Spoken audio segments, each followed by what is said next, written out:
সামরিক বিশ্লেষক শাফিন রহমান বিমান বাহিনীর প্রশিক্ষণ বিমান দুর্ঘটনায় লিখেছেন, এদিন ছিল ফ্লাইট লেফটেন্যান্ট তৌকিরের solo flight training.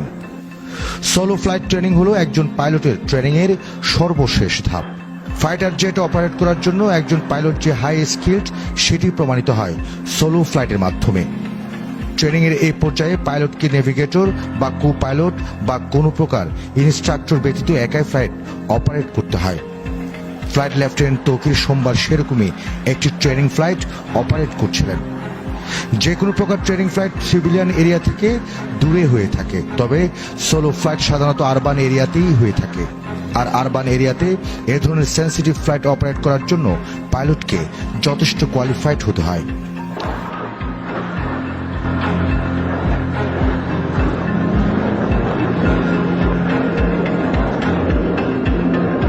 Flight lieutenant Tauqir তেমনই একজন পাইলট। ট্রেনিং এর লক্ষ্যে তৌকির তার F-7 বিমান নিয়ে কুর্মিটোলা পুরাতন এয়ারফোর্স বেস থেকে টেক অফ করেন। এরপর উত্তরা দিয়াবাড়ি, বাড্ডা, হাতিরঝিল, রামপুরার আকাশ জুড়ে তিনি উঠতে থাকেন। আপস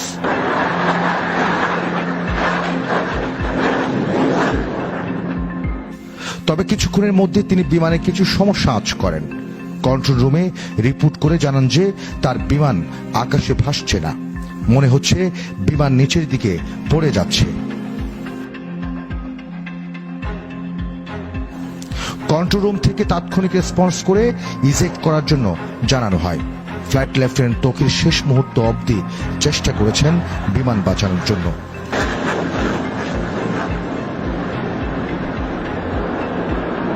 তিনি বিমানটির সর্বোচ্চ ম্যাক স্পিড তুলে বেসের দিকে ছুটতে থাকেন।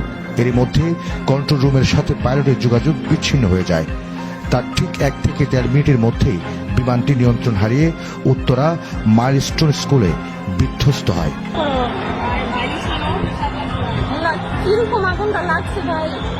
এই বিশ্লেষক লিখেন, বিমানের ঠিক কি ধরনের টেকনিক্যাল ফেলিওরের জন্য এই দুর্ঘটনা ঘটল তা কেবলমাত্র ম্যাসিভ ইনভেস্টিগেশন হলেই তা জানা সম্ভব।